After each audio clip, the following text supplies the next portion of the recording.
46esima edizione per il Sant'Arcangelo Festival Internazionale del Teatro di Piazza, dall'8 al 17 luglio. Qual è il programma di quest'anno? Lo chiediamo innanzitutto alla direttrice artistica del festival. Sì, è un programma molto ricco di appuntamenti, oltre 170 gli appuntamenti in programma, tanti artisti di cui molti internazionali e tante creazioni di cui molte pensate appositamente per Sant'Arcangelo, per i suoi spazi e create coinvolgendo la città. Apriamo con due grandi spettacoli internazionali, Philip Ken e Zachary Oberzan, il primo regista francese, il secondo attore americano, per la prima volta a Sant'Arcangelo entrambi, e apriamo con un grande momento rituale allo Sferisterio Lumen di Luigi De Angelis e di Emanuele Vilch Barberio, che l'8 luglio letteralmente accenderà il festival. È un grande progetto musicale e contestualmente è l'accensione di una grande pira, la cui combustione detterà la durata della performance. Come si fa a mantenere internazionale un festival partendo da una cittadina come Sant'Arcangelo? È la grande domanda, credo, di questo festival. Si fa cercando di coinvolgere gli artisti internazionali a lavorare su questo territorio. Questa almeno è la strada che abbiamo scelto. Quindi non è un festival vetrina, è un festival dove certamente vediamo delle grandi creazioni internazionali, ma anche le collochiamo, le inquadriamo in un territorio specifico. Molto spesso perché lavoriamo in spazi non teatrali, quindi gli artisti qui ripensano il loro lavoro, e in altri casi perché gli artisti vengono a creare, e spesso appunto a creare in rapporto con la cittadinanza, un lavoro che sia rilevante per questo contesto. E si può dire che oggi l'artista deve sempre di più essere a contatto con il pubblico?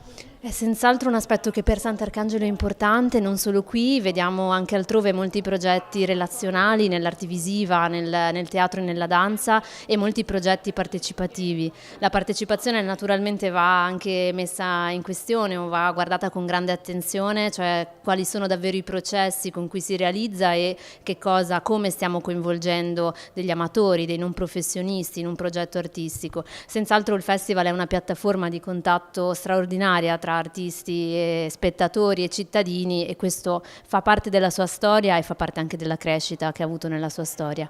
Ci dobbiamo aspettare qualche altra copertina, qualche altro scandalo? No, credo di no. Anche dalla provincia si può fare un festival internazionale? Sant'Arcangelo è ormai tradizionalmente un festival di eccellenza, appunto non solo regionale e nazionale, ma di carattere internazionale. Basta vedere che in ogni rivista in cui vengono citati i festival internazionali, dove corrisponde a un investimento in termini di risorse sia finanziarie che umane, un grande successo di pubblico, il Festival di Sant'Arcangelo è sempre fra i più citati. Quindi per noi questo è un motivo di orgoglio, ovviamente, come Regione Emilia-Romagna, ed è questa una delle ragioni per cui, fra l'altro, noi da tanti anni, ma anche con il nuovo piano triennale, confermiamo il nostro sostegno al Festival di Sant'Arcangelo, perché la linea del contemporaneo, della ricerca e dell'esperimentazione è una delle linee guida del nostro impegno nel campo teatrale in questa regione.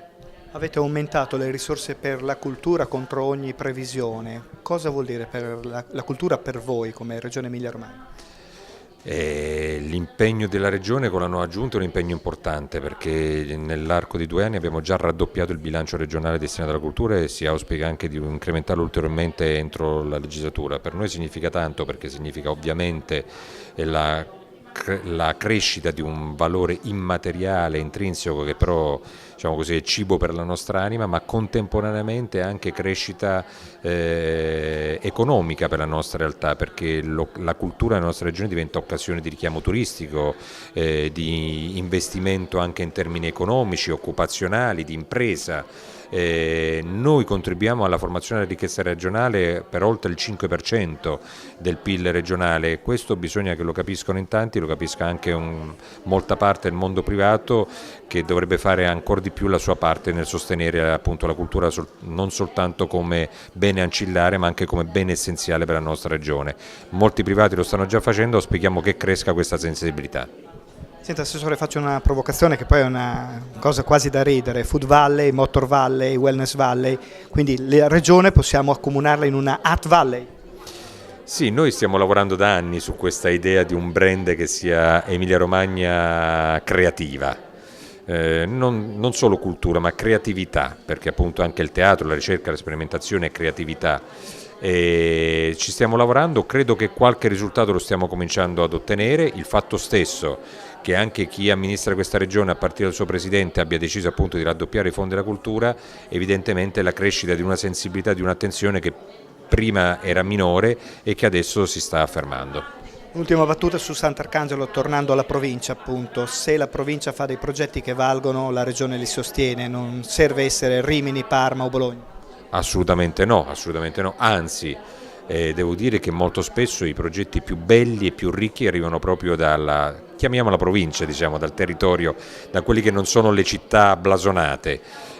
La Romagna in particolare credo che sul terreno della contemporanea, della ricerca e sperimentazione ha prodotto risultati di grandissima eccellenza in questi anni, penso alle Albe, Valdocca, Raffaello Sanzio, Fezzi di Sant'Arcangelo, che si sono affermati sul piano non solo, ripeto, regionale ma addirittura sul piano internazionale, e noi su questo abbiamo investito e continueremo a investire. Sindaco, allora tutto è pronto? Sì, siamo pronti, manca qualche giorno per questa edizione che si prospetta essere un'edizione molto importante, visto il raggiungimento del 46esimo anno di età. Siamo reduci da un premio molto importante a Parigi dell'F Award che ci ha visto premiati come miglior 12 festival in Europa, un punto importante di una storia di una città, di un paese e di compagnie che hanno visto in questo teatro appunto vivo della città di Sant'Arcangelo il loro spazio in cui sperimentare.